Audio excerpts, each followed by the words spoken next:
Hello and welcome to this video tutorial. Today I'll show you how I set up my screen in case you want to set up your screen in a similar way. This is the screen layout that I use for Illustrator for Lunch classes at Skillshare as well as for my YouTube videos. So over here is my toolbar and you'll see that I've got a double row. We're going to look at that in a minute. I've got a control bar across the top here and that just shows the basic options, and sometimes when you've got a tool selected this will change, and so that's really handy to have. And of course I've got this narrow row of icons down the side of the screen, and I took a screenshot of them here, and so I've expanded them so it's a little bit easier to see what they are, and we're going to reassemble that if you like.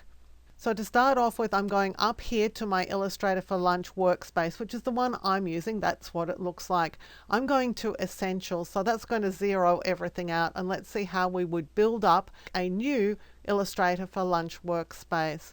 So the first thing we need is the toolbar. So I'm going to Window and then Toolbars. Now there are two, they're basic and advanced, and I use advanced. So I'm going to tap on advanced and you'll see that we get a double row of tools here. Now you can control that using this little fly out, this little double chevron thing. And so what I'm going to do is break it out so that it is a double space toolbar, because I just find that a whole lot easier to use, and so I'm going to position it just right in underneath the control bar, or where the control bar is going to be when we go and get it. Okay, the control bar is also on the Windows menu. Let's go and click on Control, and in that instance we don't have a choice. It's either turned on or turned off. So I'm just going to nudge my toolbar back into position there, just make sure that it's nice and snug where it is. So now let's have a look at the panel over the side here, because it's not looking the way we want it to look. I don't want properties at all, so I'm going to grab that panel. I'm going to click its little close icon so it's closed up and put away. I need to split library and layers. You'll see that layers appears down the bottom here and libraries is up here, and they're in separate groups. So what I'm going to do is drag layers out of the way. And that's just now a single little box. I'm going to grab libraries and I'm going to put it above layers. So what I'm trying to do is position it so it is above layers. So you can see that there's that layers tab and I'm getting that big blue mark. Well, I'm just going to let go when I get to that position, and it seemed like I was a bit spectacularly unsuccessful with that. Let's try that again. So now when we close up this dialog, you'll see we've got libraries at the top and layers both in separate groups, and that's exactly what we want things to look like. So we're going to start building this up. But above libraries is swatches, brushes and symbols. So let's go and get one of them. We'll get swatches, and you'll see that swatches, brushes and symbols are all in a little group all together, and so that means that when we close them up they're all going to be in order in this little group that matches exactly what it's supposed to look like over here. So I'm going to grab them by their little top bar and place them above libraries. So we've got the first set and we've got that little separator bar. Now we need to go and get stroke, gradient and transparency. So let's go and get stroke, and it brings transparency with it but not gradient. I need to sandwich gradient in the middle of these two. So let's go and get gradient. And sometimes things like gradient might come with others in the same stack and you just want the one that you want. So here it's not come with any others in the stack, so I'm just going to grab it and position it here just in between, or try and drop it in between stroke and transparency. Well, I didn't get it in between, but I did get it in the same group, so now I can just move it over. So stroke, gradient, transparency matches the order here. Stroke, gradient, transparency. I'll close them up, just drag them out. You can see the words are matching exactly what we're trying to build. Grab it and put it in position here. So we've got libraries. Now we need to get graphic styles,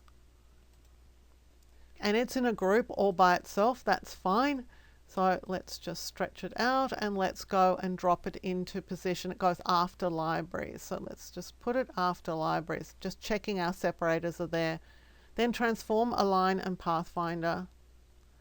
Transform. They're all in a group together. They're all in the right order. Let's just shrink them up. Let's grab them and they're going in after graphic style. So again, looking for that little blue bar to be in position and just drop them in, check that it all worked, which it did. Artboards is next. Now Artboards comes with asset export, and I'm not going to use asset export, I don't use that. So I'm going to drag it away from Artboards and just close it down. Now we've got Artboards all by itself. It's in a group all by itself. That's exactly where it should be.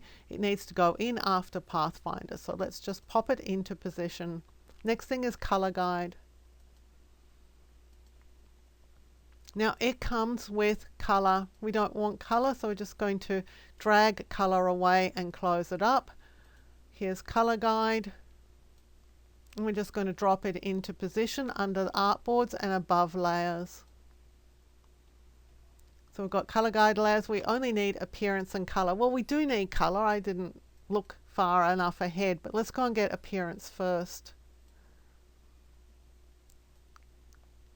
Now here we've got a slight problem in that appearance and graphic styles are together and we want to split them. So what I'm going to do is just leave graphic styles behind, but I'm going to drag appearance away and then close up graphic styles because it was already in the list and in the position that I wanted it in.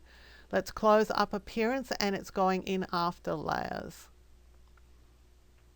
I'll pop that into position. Now, as you might expect, we're probably going to have a few problems when we go and select color because it was in a toolbar with something else. Let's go to Window and then Color. Well, no, it's coming in by itself. So that's perfect. Let's go and grab it and just move it into position underneath Appearance. So now this arrangement looks exactly like my arrangement. That's how I have things organized. I like to use just the icons themselves, so I just drag this over until it snaps in as a row of icons. If you want to see the words, that's possible too. Just drag it out a little bit. It doesn't have to come all the way out. Just see enough of the words that helps you understand which of the icons you're selecting, but just set it up the way you want it to look. Now I don't need that any longer. Let's just close that and let's enlarge the screen so I can just check that this looks all right on a full screen, and it doesn't. So let's just put everything into position. That's sitting up there nicely. You can see it snapped into position there. Let's go and grab this one and let's make sure we get the whole thing and take it with us over here. Now because it's so narrow, I'm having a bit of trouble dragging it with me. It's going to be easier to take it with the words and just snap it into position there. Just make sure it's snapping properly, which it's not. Now it's snapping. So you want to look for that blue area that's going to tell you whether you've got your snap right or not. And now once it's snapped, I can make it just the row of icons, or if I want words, I can just drag it out to be words. So now I've got it full screen because that's what I use all the time is full screen. So I'm really happy with the way everything is looking. The only problem is that I'm like about 20 seconds away from demolishing it. As soon as I do something, chances are what I typically do is grab my layers palette, move it somewhere and then close it, and that's going to lose all this layout. So what we'll want to do at the point of which we've got the screen organized the way we want it to look is go and save it. So let's go down here to Essentials, drop this down and go to New Workspace. And what that does is it's going to save this workspace that we've got as a brand new workspace. So I'm calling this Helen's Neat and Tidy Screen. I'll click OK. Now that's saved. So let's go back to Essentials.